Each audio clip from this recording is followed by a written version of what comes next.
I want to welcome everyone to our After the Sermon conversation and podcast here. Today we are meeting with Beth Graverholt. She is the lead coordinator for Justice in Action, which is a justice organization that has been founded by 20 or 21 faith communities in Lincoln and Lancaster County to try to make our community a better place for all people. Beth preached for me while I was coming back from vacation a couple weeks ago, and due to some technical difficulties, our podcast did not work that time. So this is take two, and no doubt it will be better than the original was. So thank you for joining us, and Beth, thank you so much for coming back for a redo of this, and again, thank you for your sermon that was really powerful. I will say for everybody, if you missed the sermon, go to our church YouTube channel. It's on YouTube at FPC Lincoln, and you can find her sermon there to watch. So Beth, welcome. Thank you. Thanks for having me. So you have been the lead organizer for Justice in Action for, was it about 7 or 8 months now or something like that? Just about 6 months. I started December 1st. 6 months. But I know this is not your first foray into justice work. So would you tell us where your passion for justice comes from? Yes. So for me, it is truly rooted in my faith. It goes back to my family of origin, I believe. I was born and raised a United Methodist. My great-grandfather was a Methodist pastor back when they rode horses from church to church. And so caring for the least of these, if you will, was just a part of the culture in the church I grew up in the family I grew up in. And that first, I will say, led me to mercy work. And so for the last 6 years before my role started at Justice in Action, I was really doing mercy ministries here in Lincoln, running a food pantry, a clothing closet, some career education programs. And that gave me a strong sense of community and helped me really build relationships with folks. And in the 6 years that I did that, I realized that it was the same people coming back for food week after week. And it seemed like while we were helping them in the short term, their lives weren't changing for the better in the long term. And that was because of these systems that were at play that were exploiting them, working against them, all of those things. And that it was really the system that needed to change for progress to be made. And that to really love my neighbor, I needed to work for that systemic change. Part of what led me to that conclusion, of course, was my seminary education. I went to Iliff School of Theology in Denver, which is known for its emphasis in social justice work, and really learned to read Scripture through the lens of justice, and to read it through the lens of those who are oppressed. And those who are working for change. And so as a pastor, I really began to see the need for change and the need for advocacy on behalf of the oppressed as part of my call. And that's what led me to this position and to justice work, was not only my faith and my upbringing, but also a sense of frustration at the system the way it is, and that love for the people I was working with that made me want to do something differently, to change the status quo, to change the system, so that they don't need to rely on a food pantry anymore, so that they don't have to continue struggling but can thrive. Because I believe that that's what our Creator wants for all of us, is our flourishing. Absolutely. And it calls to mind, and I shared this in the original version of our podcast that didn't work, but it calls to mind a joke that I've heard that I have to admit, I think about this a lot, is that this woman comes to this prayer meeting and she's praying about all of these cobwebs in her life. And it's the same prayer week after week of the struggles that she has, and the hurts and whatever's going on in her life. And finally, after who knows how many weeks of her praying the same prayer, somebody stood up and said, "Lord, please stamp out that spider. Mhm. and and not that I'm against spiders, love them outside the house, not inside the house. Um, but in a way, that's the difference between, I think, mercy ministries and justice ministries. Mercy ministries, you got to deal with, what's going on right now. You got to deal with the immediacy of people's needs. But the justice ministry is saying, okay, we've got that under control. Now, what can we do so that those needs no longer exist, so that they are Mhm. met in a sustained way? Um, Mhm. uh, One of the things that I love about First Presbyterian Church, it's actually the reason that I said yes to staying here as their pastor. I came as their interim pastor, and as you may Mhm. know, interims really should not stay to be the next permanent pastor, and I've always believed that. Mhm. And here I am, 7 years later, they're permanent pastor. But what finally tipped the scale for me in saying yes to staying was that this church did a lot of mercy ministry, but they had a heart for justice ministry. Mhm. But they didn't know how to do it. Yeah. And I will say that really until Justice in Action came along and we started putting that organization together, I wasn't sure how to do it either. But Mhm. the passion was there. So that brings me to my next question, which is I think a lot of us recognize that the world as it is not as God intends. Mhm. God intends wholeness for everybody. My favorite term is God's distributive justice, Mm. where justice isn't about punishment or retribution or getting your due. It's making sure that everybody shares in the abundance of what God has given us. Um, I think we recognize that that's what God wants, but we're kind of stuck with our current status quo, which is Mhm. really more about how do I make sure I get what I want? Mhm. How do I make sure I get what I need? And we recognize as we say that that's not really the world God intends, but it's I guess too risky to upset that status quo and work for justice for everybody. So how do we help people become comfortable with upsetting the status quo? How do we help move people out of that state of inertia that a lot of us are in? Mhm. Mhm. So I think there's a couple of things. The first is that it is important to lead with the biblical narrative of abundance over the culture's narrative of scarcity. Especially that's one of the big roadblocks to justice is always, well, there's not enough money, there's not enough staff, there's not enough this or that. Um, and so to open with the belief that there is enough, that God created this world with enough. And I think it's important that we look at the world around us that way, but also that we look at within ourselves and at our own resources that way. To start with, I am enough. God has equipped me, or will equip me with what I need to do this work.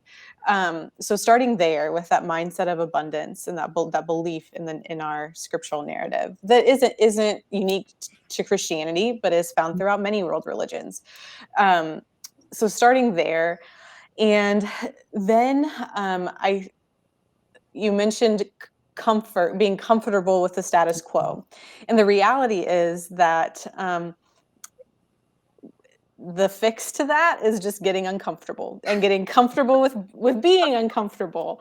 I think that there's a few tools that can make that sustainable.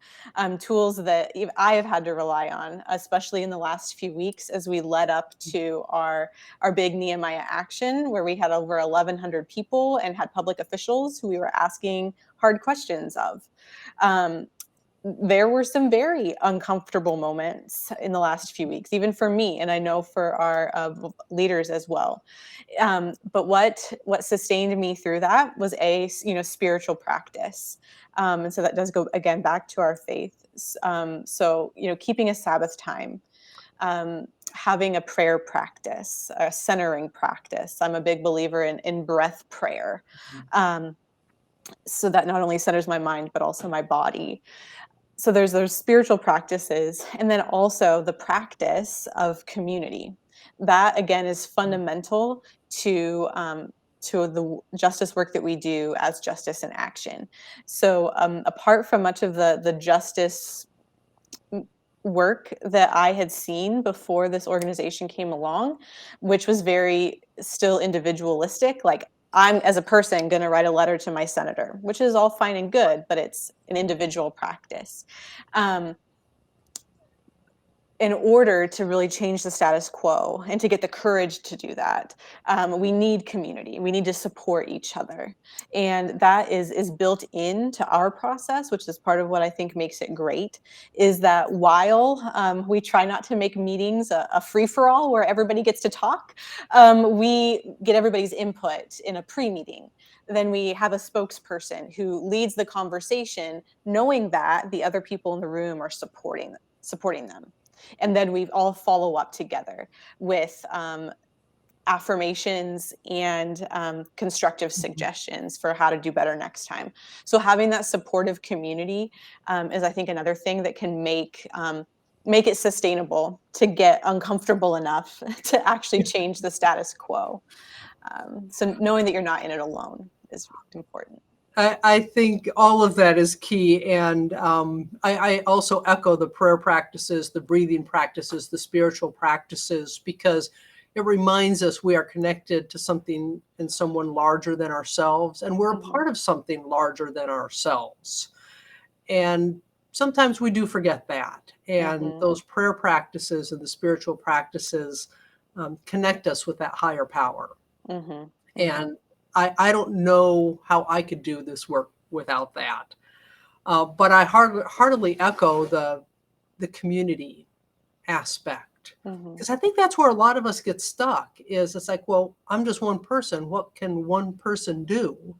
Well, unless you're, Bill Gates or Warren Buffett with, billions of dollars behind you where you can make things happen, you feel like, well, why even try? But boy, when I was at the Nehemiah Assembly last Thursday, and to see 1,100 people show up to listen and to be that visible witness and presence, that was powerful.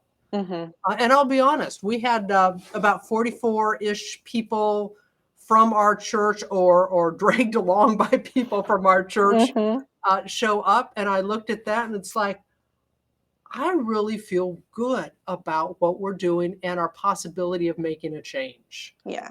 And so, yes, I think the community aspect is absolutely key for that. And that's one of the things I love about, the Justice in Action organization.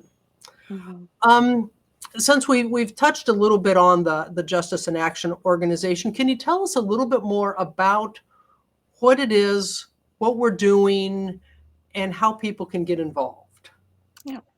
So Justice in Action is a coalition of faith communities, interfaith communities, working together to identify, research, and address systemic issues in our community.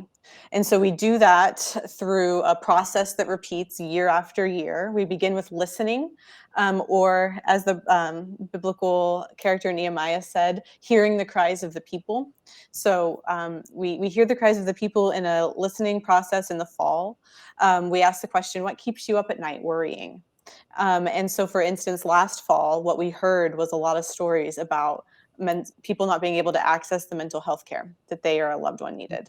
We heard about people feeling sort of crushed by our criminal justice system. And so then we vote democratically on which issues to address. So mental health and criminal justice were the two that we chose last year. And then we start a research process. And that's where we go from the very big issues, mental health, criminal justice, to narrow problems. So like specifically, what is wrong with our mental health care system in our community? And then we go from problem to solution, recognizing that we can't solve the whole problem all at once, but that we're going to take a piece of it and try to get forward movement toward a positive change. So once we have that solution identified, through research online and books and periodicals, and also lots of meetings with experts in the field. Then we present our well-researched solutions to public officials and ask them to attend an action. We call it the Nehemiah action, where we gather large numbers of organized people from our faith communities and our friends and our neighbors to show support for these solutions. And we ask those officials to make a commitment toward progress on the solutions that we want to see. And so all the while we're doing we call that the issue work, listening, research, action, and then monitoring to make sure that progress is indeed made. We're also doing a lot of relationship building relational networks within our faith communities and the other communities that they touch, to build the power of organized people. Because as you mentioned, it can feel really hopeless and powerless to try to be a single individual trying to work for justice, trying to change a big, powerful system, unless you have organized money, which is what Warren Buffett and Bill Gates have. They have lots of money. They can change powerful systems with that money. The other type of power that we recognize is organized people. And so the impact that we can have is not just reliant on good research or good proposals. It's very reliant on our power, the power of the people that we gather. And we get that power through numbers and through the strength of our relationships with one another. Because justice work can be hard, and when things don't go as expected, or when someone challenges us, it's not enough to have 1,100 people there. We also have to have 1,100 people who are going to stick together and keep supporting the solutions that we're asking for. So the strength of those relationships is really important. And so that's a little bit what our process looks like, how we identify issues and then move the community toward action on those. In terms of how other individuals and faith communities can get involved, I think a great first step is to have a conversation with somebody that that's involved and ask them, what they get out of it, why it's important to them. So whether it's you, Pastor Sue, or a member of your church that is passionate about justice and action, or me, have a conversation, ask questions, get to know more, and then take it to other members of your faith community. Or if you aren't a part of any faith community, that's okay too. You can get plugged in as part of our research team. You can be involved in many ways without being a part of any faith community. But for faith communities that want to get involved, ultimately, the pastor really needs to be on board, or a key lay leader. And then it's a conversation of, sending folks to represent that congregation on the board and supporting the organization financially and committing to being a part of each process throughout the year. So we are always looking to expand. We're always looking to diversify. We're excited to grow and get more and more people involved. Awesome. And I would also say that if someone is not part of a faith community, just for the justice work, you could still connect with one. Exactly. Yeah. We have folks connected with our justice ministry who are not members of our church. And that's okay, because we're working for the same thing. We care about the same thing. So I would just add that if someone's interested, if you're hearing this and you want to be a part of the work, but you aren't a person of faith, you don't believe in God, whatever it may be, you can still connect, at least for our faith community. I'm assuming many of the others would welcome you as well. Yes. It's going to be really fun and encouraging to see how this grows. Because already with a little bit of work that's been done, I've been seeing connections made between people, between different faith communities. And so not only are people getting together for really important work, they're making new friends. Yeah, they are. One of the things that has always stuck with me, one of my early churches, we were kind of, I'd say, middle of the road theologically for a congregation. We weren't far off on the left, but we were kind of right in the middle. but we were working side by side with one of the most conservative churches and fundamentalist pastors in town Mm. on some mercy ministries there. And we had a panel discussion with the community one day, and someone asked, well, how in the world can you guys work together? And actually, it was the fundamentalist pastor who provided the answer. It's like, we don't have to believe the same things to care about people. Yeah. We don't have to believe the same things to work together to make our world a better place. So I love that justice in action is interfaith. Mm-hmm. No matter what faith tradition you come from, there's an element in each that cares about our community, that wants everyone to enjoy the abundance of this world that's out there. So I'm excited that you are here. I'm excited with where you and Olivia, your other lead organizer, is. I'm excited what you're doing with working with all of us and helping move us along, and waiting to see what comes of the work. Yeah. And what the next steps are. Mm-hmm. And so we're going to be putting this out this week. So just tell us, what is the next opportunity people have to show up? The next opportunity to show up for justice is, well, I want to just put in a plug for Give to Lincoln Day, May 24th. You know, we have to be able to sustain the work. And that does mean, you know, financial commitment. And so Give to Lincoln Day is an opportunity to get matching funds. Your dollar goes further when you give. So I have to mention that. And then beyond that, our celebration on June 15th is an event where we're going to be celebrating our successes in our issue work. We're going to be celebrating churches who turned out large numbers of people, individuals who brought a lot of people to our Nehemiah action, and really celebrating what we've built together. So that's June 15th at 6:30 at Horizons Community Church. And if you're interested in that, folks should reach out to somebody that's involved in the justice ministry at their faith community, or the faith community that they're familiar with. So that's the next thing. In terms of our issue work, we'll be having our monthly research meeting the first Saturday in June, and talking about what the strategy looks like on our mental health and criminal justice issues moving forward. We're going to be doing follow-up and monitoring with officials to continue to work towards the solutions that we want to see. And so we'll be signing people up to attend meetings, to speak on behalf of the organization to the county commission and city council meetings. So the first Saturday in June, I think it's June 3rd at 9 a.m. is our next research meeting as well. And then we'll put a pause on that for the summer a little bit in terms of those monthly meetings. But we'll ensure that the work continues. And for those who have been plugged in and know that we've really been organizing around a couple of issues this year, those issues aren't going away. You know, we're not just dropping them and picking up new ones in the fall. Our listening process, our research process, while we may add an issue, we're going to continue to work and build momentum toward change in these areas. So the work continues. And it will get stronger.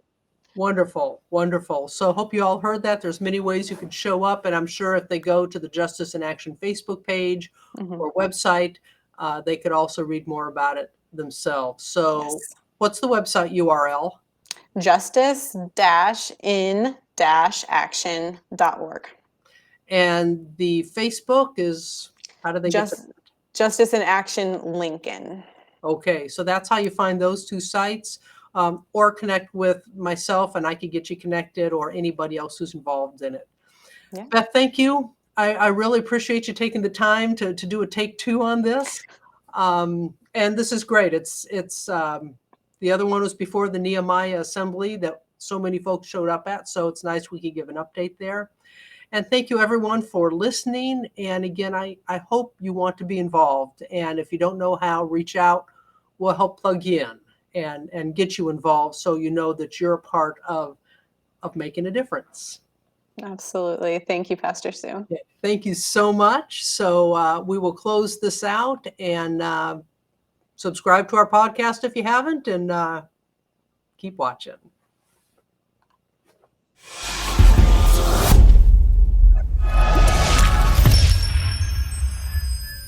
Thanks for joining us at First Presbyterian Church, where faith is nurtured, curiosity encouraged, diversity welcomed, and all are loved. Find out more about us at fpclincoln.org. Okay, end recording.